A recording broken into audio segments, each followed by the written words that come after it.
તો દ્વારકા નગરી ચેનલની આ વિશેષ રિપોર્ટ અંતર્ગત ભાવિક ભક્તોનો જે પ્રવાહ છે તે રિલાયન્સ રોડ પરથી શરૂ થયો છે।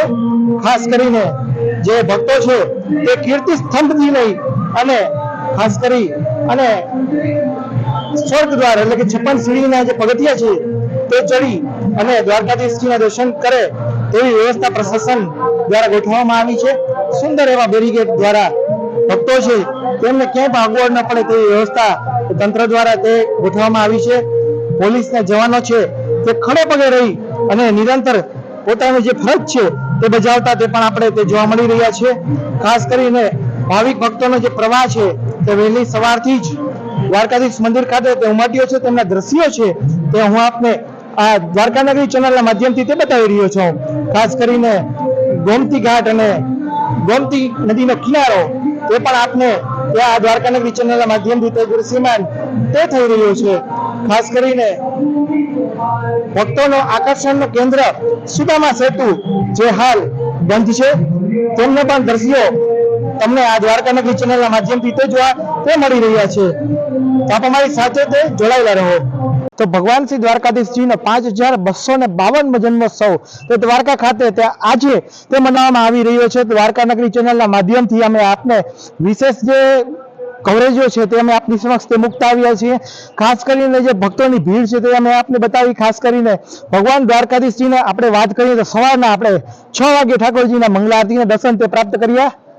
ત્યારબાદ ભગવાન શ્રી દ્વારકાધીશજીને પંચામૃત સ્નાન અભિષેક જે દૂધ દહીં ઘી મધ અને સાકર તેમના દ્વારા ભગવાનને ખુલ્લે પડદે સ્નાન અભિષેકના દર્શન છે તે પણ આપણે સૌએ તે પ્રાપ્ત કર્યા।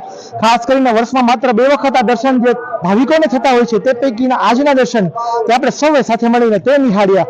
ખાસ કરીને ભગવાન દ્વારકાધીશજીને શ્રૃંગારની આપણે વાત કરીએ તો ભગવાનને રાશિ શ્રૃંગાર છે તે ધારણ કરવામાં આવ્યો।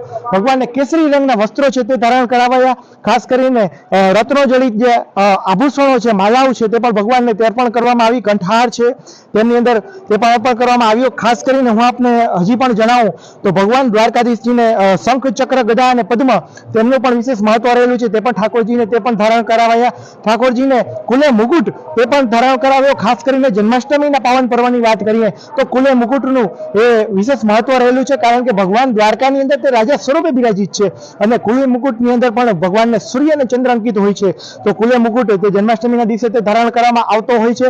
ખાસ કરીને ભગવાનની આપણે સૌએ સાથે મળી અને શ્રૃંગાર આરતી છે તે પણ નિહાળી અને બપોરના સમયે રાજભોગ છે તે પણ ભગવાનને તે અર્પણ કરવામાં આવતો હોય છે।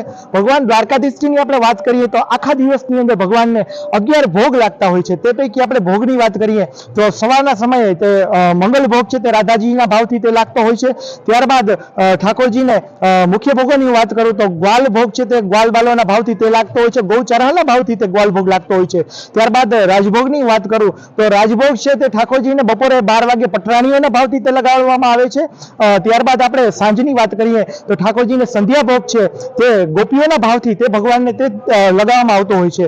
ત્યારબાદ આપણે શયન ભોગની વાત કરીએ તો શયન ભોગ છે તે યશોદામાના ભાવથી તે દ્વારકાધીશજીને તે અર્પણ કરવામાં આવતો છે। જેમ માં છે તે પોતાના દીકરાને કેમ ભાવથી સુવડાવે તે રીતના આપણે જે શયન ભોગ છે તે યશોદામાના ભાવથી તે ભગવાનને અર્પણ કરવામાં આવે છે। અને રાત્રિના સમયે જે મહાભોગ છે તે પૂજારી પરિવાર અને ભક્તોના ભાવથી તે દ્વારકાધીશજીને તે અર્પણ કરવામાં આવે છે। હવે આપણે સૌ એ સાથે મળી અને સાંજની સમયની આપણે વિવિધ ઝાંખીઓની અને કવરેજોની તે તરફ આપણે આગળ વધશું। આપ અમારી સાથે તે આવી જ રીતના તે જોડાયેલા રહેજો। ભગવાન શ્રી દ્વારકાધીશજીની 52 ગજની જે ધર્મ ધ્વજા છે તેમના આપણે વિશેષ દર્શન કરતા કરતા આપણે સૌ એ આપણે અહીંથી રજા લઈશું। ત્યાર સુધી રાઘવ ઉપાધ્યાયના સૌ દર્શક મિત્રોને જય દ્વારકાધીશ।